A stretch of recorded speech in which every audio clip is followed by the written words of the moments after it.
Ya, pemirsa, sarapan pagi merupakan waktu yang sering terabaikan, namun nyatanya sangatlah penting bagi tubuh. Para ahli kesehatan sangat menganjurkan sebelum beraktivitas untuk sarapan pagi terlebih dulu. Seperti apa manfaatnya? Berikut ulasannya.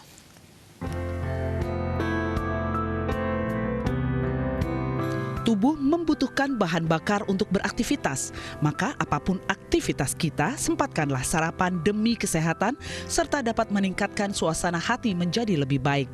Namun sayang, padatnya aktivitas di pagi hari membuat sarapan kerap terabaikan. Nah, kalau buru-buru suka ninggalin sarapan nggak, Bu? Iya, kadang.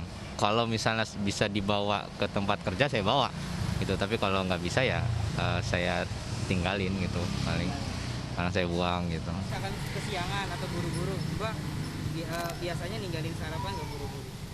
Paling cuma minum susu aja udah gitu. Sarapan pagi selain dapat memberikan energi memulai hari baru, juga meningkatkan konsentrasi dan kinerja. Sarapan juga sangat penting untuk kesehatan. Sarapan itu penting untuk energi kita. Tapi yang lebih parah lagi, kalau misalkan tidak sarapan, maka kita akan resiko tinggi terkena sakit jantung.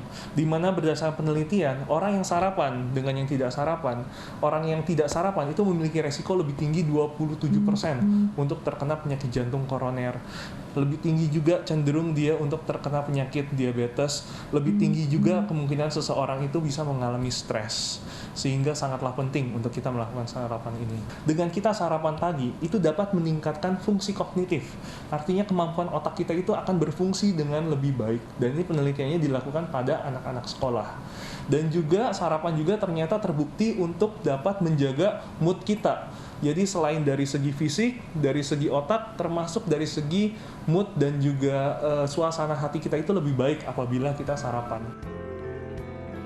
Tidak hanya sekedar kenyang, komposisi sarapan juga perlu diperhatikan agar tubuh mendapatkan asupan gizi dengan baik. Data dari Kementerian Kesehatan, 66,8% anak Indonesia sarapan dengan kualitas gizi yang rendah, terutama asupan vitamin dan juga mineral. Bubur ayam, terus ya paling nasi goreng atau ya lontong sayur. Dah itu aja. Menurut Ibu gizinya sudah cukup ya buat mulai aktivitas sehari-hari? Kalau lontong sayur ada, nanti kita tambah telur. Kan yang penting ada sayurnya, ada karbohidratnya, ada proteinnya.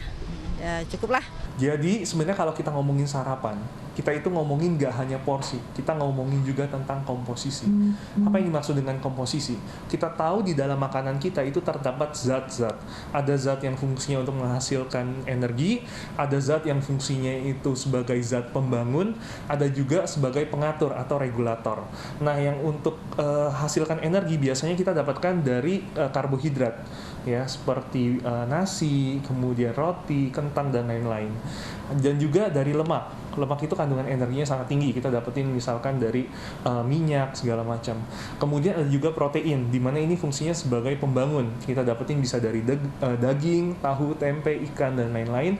Sama kita bisa yang namanya itu zat pengatur, yaitu kita dapatkan dari sayur, buah berupa vitamin dan juga mineral. Nah, kita harus memperhatikan komposisi ini. Tidak boleh salah satu yang terlalu banyak sehingga yang satunya itu kurang. Sarapan sebaiknya dilakukan maksimal 2 jam setelah bangun tidur. Dan apabila terpaksa harus melewatkan kesempatan untuk sarapan, sebaiknya memperbanyak asupan vitamin dari sayur maupun buah-buahan. Sarapanlah bak raja, makan siang layaknya pangeran, dan makan malam seperti orang miskin. Pepatah terkenal ini menggambarkan pentingnya sarapan ketimbang makan di waktu lainnya. Dari Jakarta, Tim Liputan iNews melaporkan.